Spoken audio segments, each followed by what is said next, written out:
This may come as a shock to a lot of people, but the more trouble that comes into my life, the more I deal with trauma, and the more I suffer the backlash from my consequences, the less I care about it. And for good reason. Because I've been knocked down plenty of times. I've been casted aside countless times. I've been put on the street, half by choice, half by my mistakes. I've been abused countless times. I've been told that I would amount to nothing. I wouldn't be anything countless times. I'm still standing, aren't I? I'm still living, aren't I? I'm content with life. Because you see, people let their anger towards me and my mistakes cloud how they retaliate for my actions. Now you see, these are burdens I have to live with. When my mistakes, when my problems, my burdens, my demons ripped everything from me that I took so much time to build up, I have to know how to survive.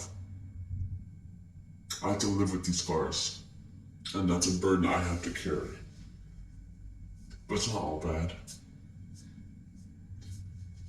The stories of these burdens, of these vile sins that I've committed, become inked on my skin. They fuel my combat. They fuel my careers. They fuel my passions, my ambitions.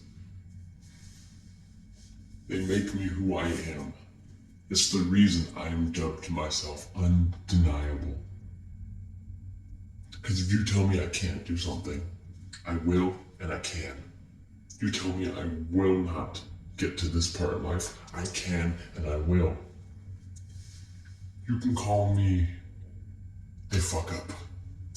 You can call me a liar. You can call me egotistical. You can call me selfish, a cheater, a vile creature, an abomination. If it's a poor excuse for a man, you can call me worthless. The list goes on. But I won't stop anyone. I'll let people talk. I'll let people throw out the labels. Because controversy creates cash. Controversy fuels my ego. Good or bad, it made me who I am today. Because I'm a lover and a fighter. And you can be both. Because Keanu Reeves once said, if you don't know what you love, how can you fight for the you love?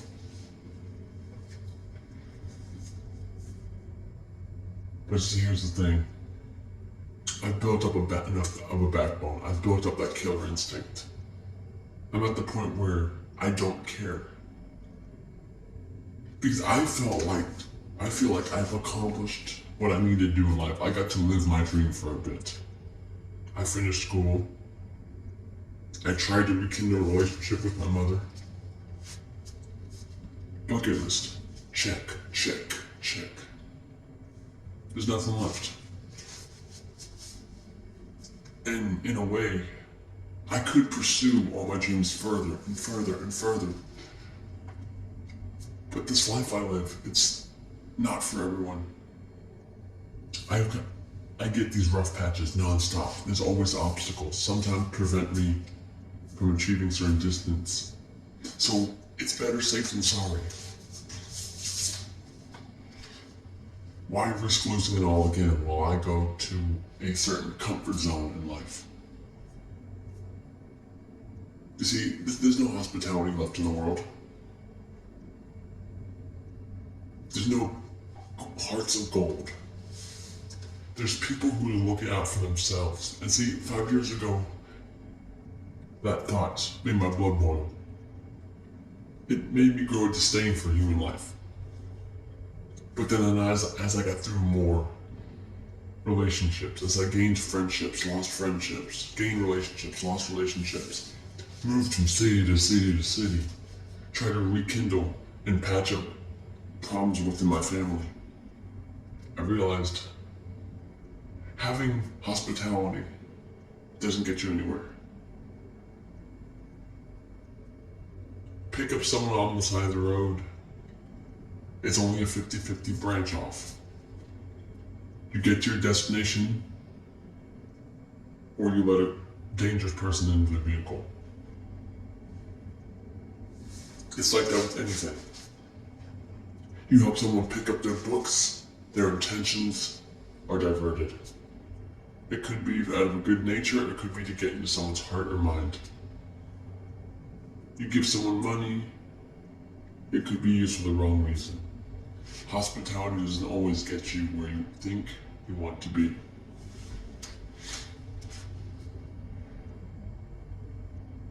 But see, here's the thing. You can toss me out, cast me aside, knock me down.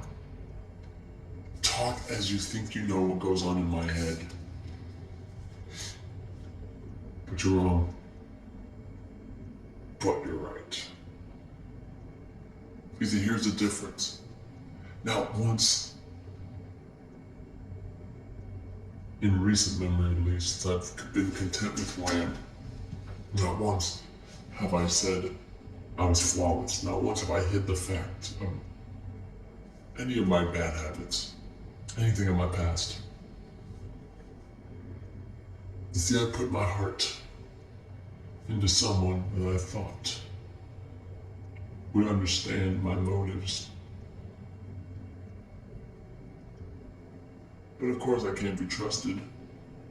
So are my words right now registering with fickle minds? Because the sheep cannot travel without a shepherd.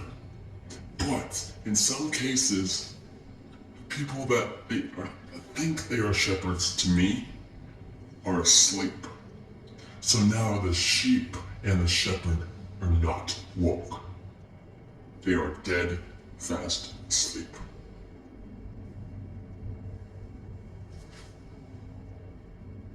See, here's the fun thing. If I can't be trusted,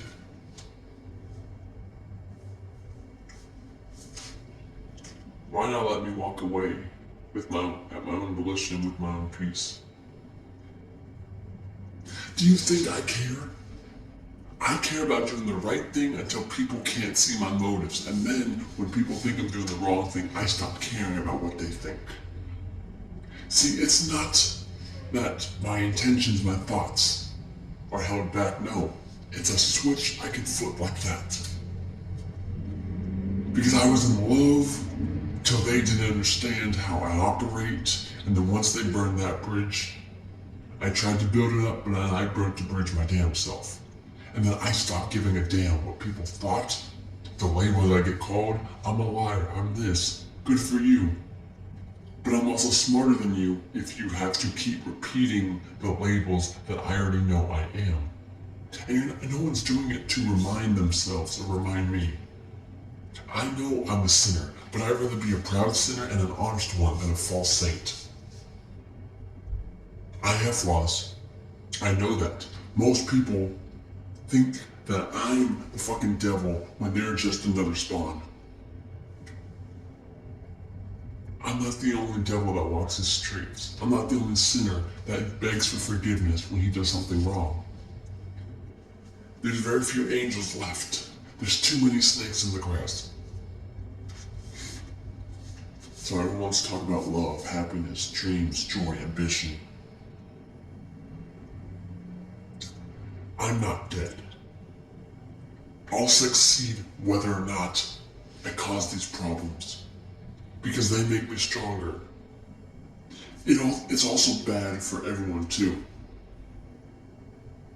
because the people that want to be part of my life, that want to be part of my success, can't sit out these gloomy patches of my life. till I break the bad habits. Yes, it takes a lot of fortitude, a lot of patience, a lot of love, a lot of heart to do it. But it's not impossible. And what everyone who has ever said the words, I love you, needs to realize is they are not as strong or as fitting for society as I think they are. Because everyone wants to talk about how that they don't need me. Then why keep me around? I had opportunity after opportunity after opportunity to walk away from angels and demons. At one point I said I would always get back in the vehicle and come home. Did I break a promise? No. Did I see clearly? Yes. You see, because now I sit here isolated, thinking, scheming, plotting, trying to figure out where to go in life next. But that's the thing. That's the problem, isn't it? I've always tried to figure out where to go. I can't just go with the wind, ride off in the sunset and see where it takes me. Everyone's stuck relying on maps. I go wherever, whatever city calls to me. But then inevitably, I'm going to mess up there and then have to migrate. And then inevitably again, I'm going to mess up there and migrate again. But I take away something from every problem, every city, every relationship, every friendship, every family, every fight. It just adds to my puzzle that grows and grows and grows, and my repertoire of wisdom, my repertoire of burdens, they grow. But it makes me stronger, it makes me smarter, wiser, more dangerous, but also more durable. I didn't take a backseat to anyone's problems. I didn't take a backseat to anyone's success. I go where I want to go, how I want to go. I say what I want, I think what I want, how I want, when I want. Yeah, this is a dangerous lifestyle. It's a dangerous mindset to have. I get it. But it's worked for me, hasn't it? Most people who live how I live were dead or overdosed, beaten to death, abused beyond repair, in jail, in prison, in psych units, nonstop, in straitjackets, on the island. Not me. You're forgetting. I am dysfunctional enough to make hell look like heaven. I don't have a conscience. I have a moral compass, just no conscience. I am the color red in a world of black and white. I am a freight train filled with dynamite, explosives, and gasoline, headed to my next goal. I don't have a short fuse. I have a long fuse, but that's only saved for when I need to use it. I have a killer instinct unlike nobody else. I have survival instinct second to none. So people want to tell me how bad I make mistakes? Look in the mirror. Everyone I know, everyone that's slept in a bed with me, everyone that's shook my hand, everyone that's picked up my notebook at school, everyone that's walked by me in any hallway, anyone who's seen me wrestle, anyone who's seen me fight, anyone who's followed me on social media, anyone anywhere who knows me has that one quality that sets them apart and makes them a hypocrite. When they try to point out my flaws. Because remember, I get it. It's cliche to point out that I don't know better sometimes. But here's the thing. I don't need to change who I am. I don't need to change my behavior. I need to change my environment. Because I don't fit the mold in the places that I've been. I thought I did. I thought I found my permanent home for 9 months, 10 months, almost a year now. But what happened? The queen's desperate for help. The queen loves her king. The queen goes to work 4 days a week to try to pay off a mistake of her own. Sound familiar, doesn't it? Everyone grinds to solve their problems. I just do it in a way that's frowned upon by sheep. You think I care? I get through every problem regardless. What? Death is the only thing that's going to stop me, and that's inevitable. Chaos isn't going to stop me. Imprisonment's not going to stop me. Someone's words are not going to stop me. People calling me a liar, distrustful, unfaithful.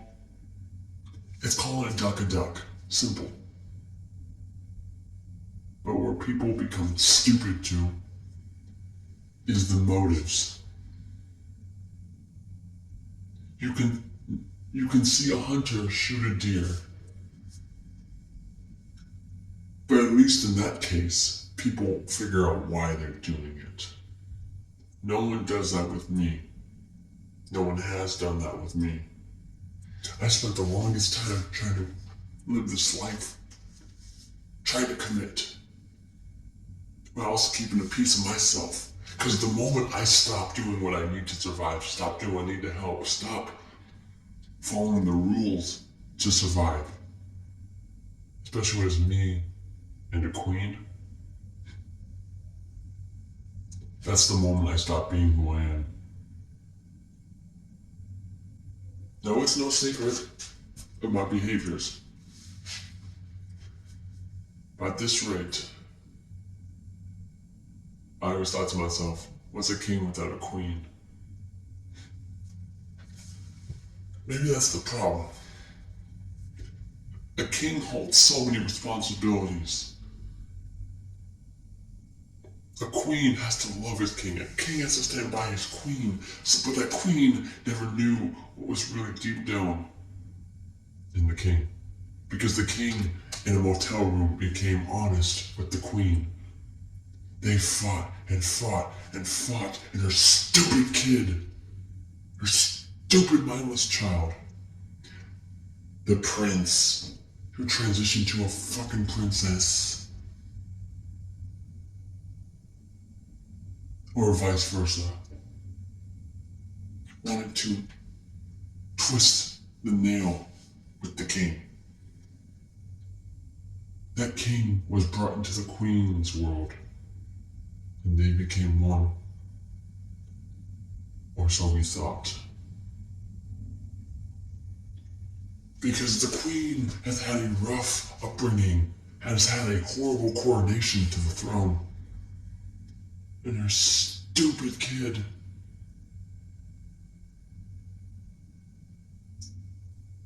became a jester, a joker, amongst other jokers. And the king was on the outside of the walls, wondering, how do I get into this paradise? How do I get off this dirt gravel road? And how do I be free? How do I love and live again? The king got in. The king was introduced to the queen. But that king at the time was a prince. That's where I lost myself. When the prince became a king, but the only thing that changed was the hierarchy. His behavior, his habits, his mindset didn't.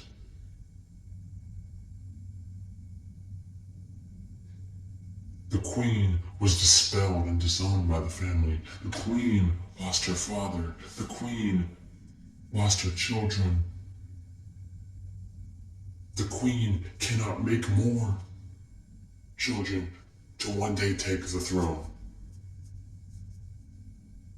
that built a bridge that would eventually be burnt, that caused problems that frankly the king didn't want to deal with.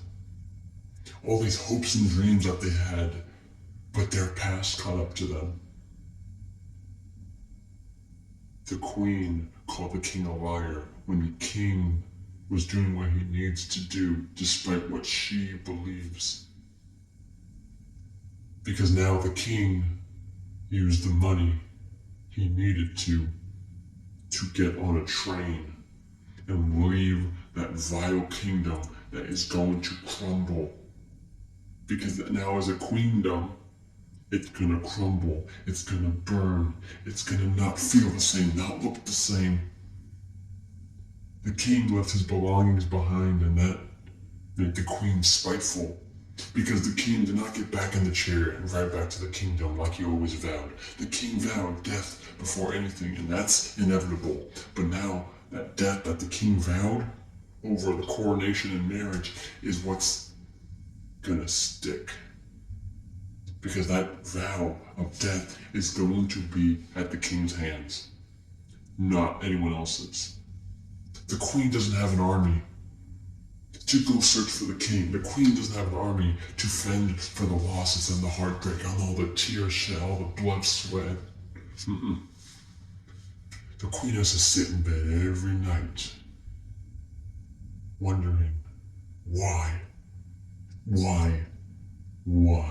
The queen will ponder about love, trust, futures.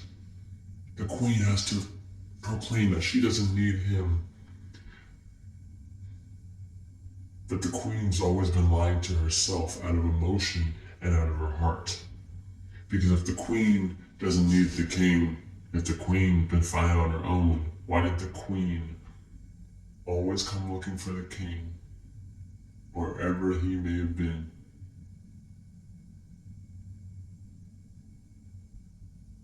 Because the queen forgets the only bigger liar than the king is herself. And the lies she told, the lies that she tells to her mind, the lies that the mind tells to her heart, the lies that the soul tells to the heart, and the lies that the heart tells to the body are bigger than the lies that I could ever tell. My motives pay off. Her body, mind, heart, and soul cannot, as she withers away in the kingdom.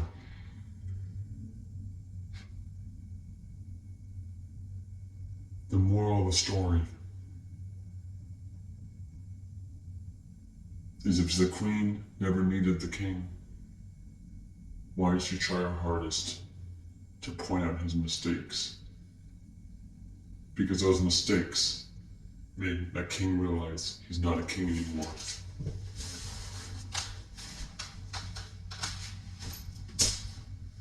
Because that king is done with his crown. The king is done laying in bed with that queen. The king will no longer try to be accepted by the queen because his mistakes are of his past, and his past is his future. The king is done trying to be trusted. He don't care about trust anymore. People don't trust him. Oh well, in this world, don't trust anyone. Because in this world, a prince and princess can become a king and a queen. But a queen and a king eventually dies. King and a queen's time will come to an end. Her time is coming up very, very soon. Whether she knows it or not, death, taxes, and the end is inevitable for her kingdom. The kingdom that I tried to chip into, that the king tried to chip into. That's why the moral of the story is that the queen's time is up, and so is the king.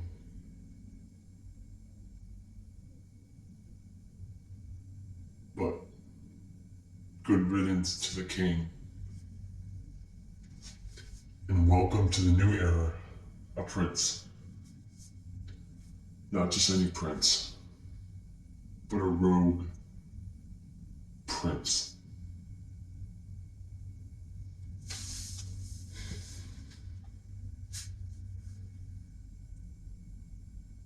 All hail the rogue prince. Death to the queen.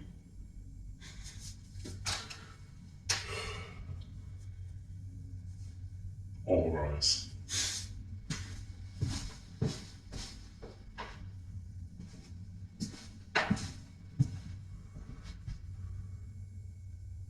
No need to bow. Just fall to pieces.